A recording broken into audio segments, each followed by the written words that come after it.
que tinha vomitado, deu uma voltinha, voltou e comeu o próprio vômito.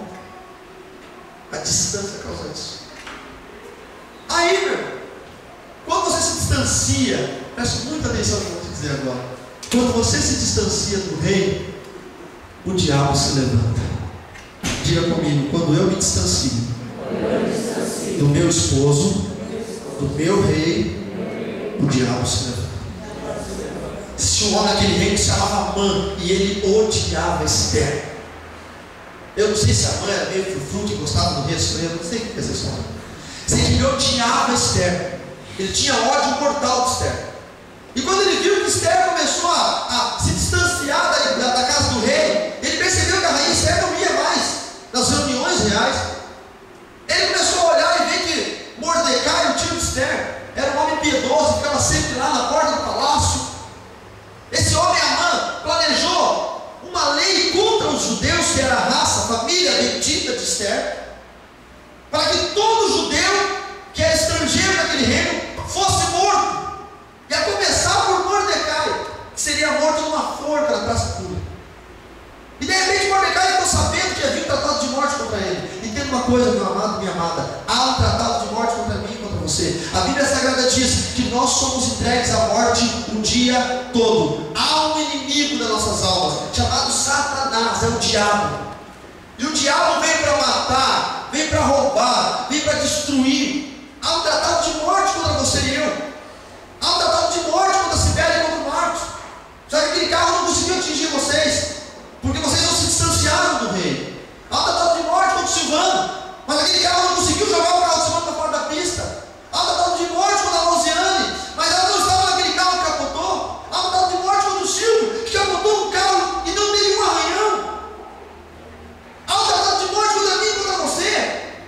Há um tratado de morte contra mim. Quando eu estava indo para Londres, eu ia num voo, desmarquei aquele voo e fui no dia seguinte para a Inglaterra, um voo que eu ia pegar ali de Porto Alegre para São Paulo, que caiu lá e matou todo mundo. Há um tratado de morte, mas você não se distancia do rei, você está seguro. Quando você se distancia, o diabo se levanta. Levantou-se Amã, e quando Mordecai soube que ele estava com um tratado de morte, ele correu, chamou Esther e disse: Esther, volta lá e fala com o rei Assuero, você é a esposa dele, pede para ninguém morrer, pede pela minha vida, pede pelo povo. Esther disse: eu não posso, eu me distanciei do meu marido, eu não tenho mais moral para pedir nada para ele.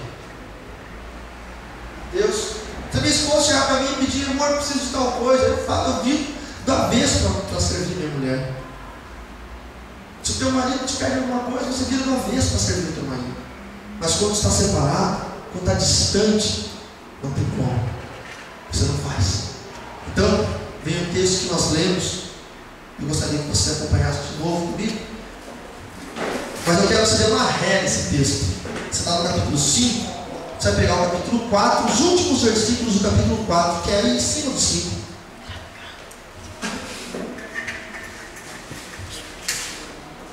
E diz assim,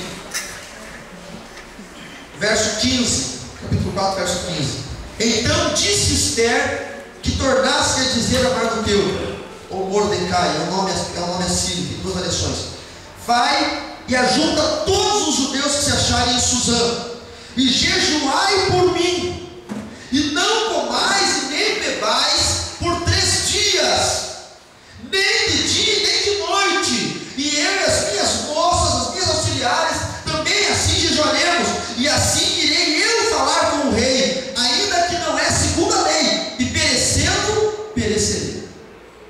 Ela não tinha mais direito legal, não havia uma lei que desse direito para ela voltar a falar com o rei, porque ela tinha se distanciado do marido. Mas ela falou: todos os judeus vamos jejuar 3 dias e 3 noites, não vamos comer e não vamos beber nada, e vamos pedir a Deus que tenha misericórdia de nossas vidas, e eu vou lá falar com o rei.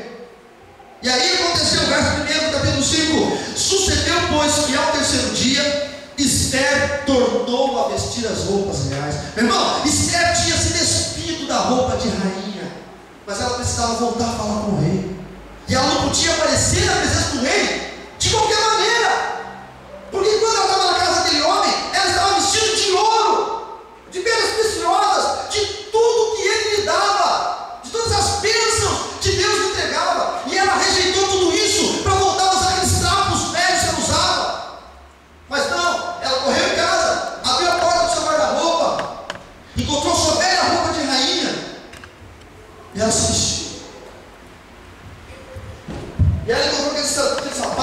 sandália que ela tinha.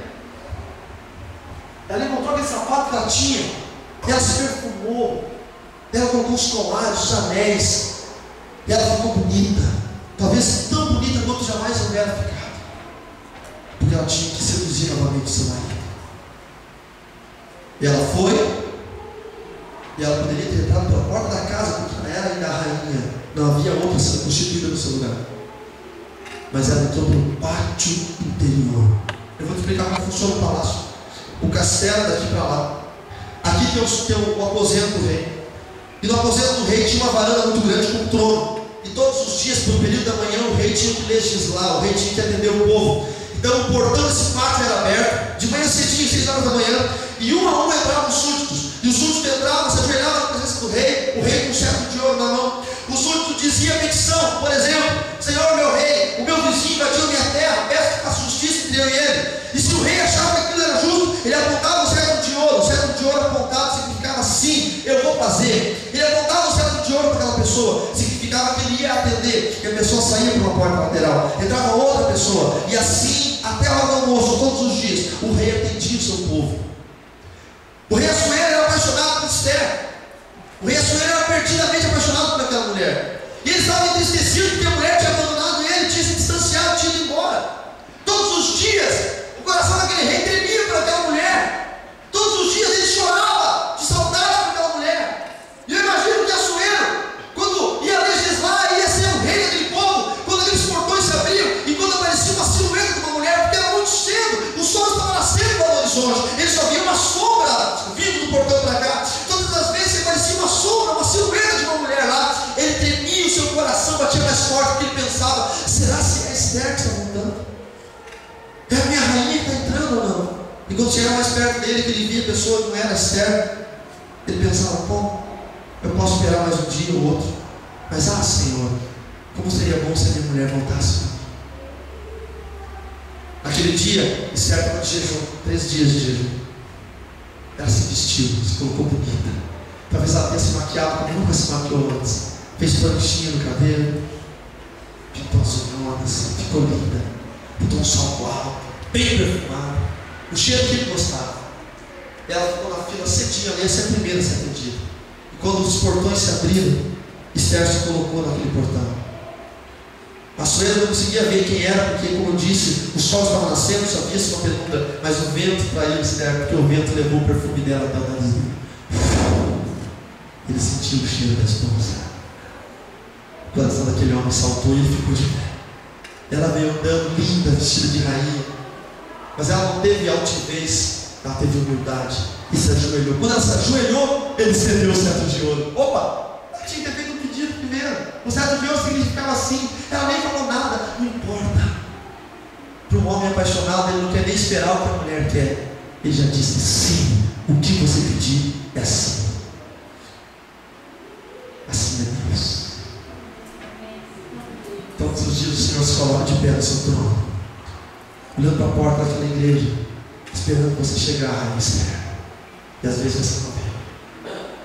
E o coração de Deus racha no meio e fala: tudo bem, eu vou esperar talvez no outro culto ele venha.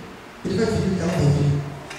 E quando você entra naquela porta, o perfume invade esse lugar e o coração de Deus se alegra e o Senhor se coloca de pé. E quando você entra nessa igreja, o Senhor espera.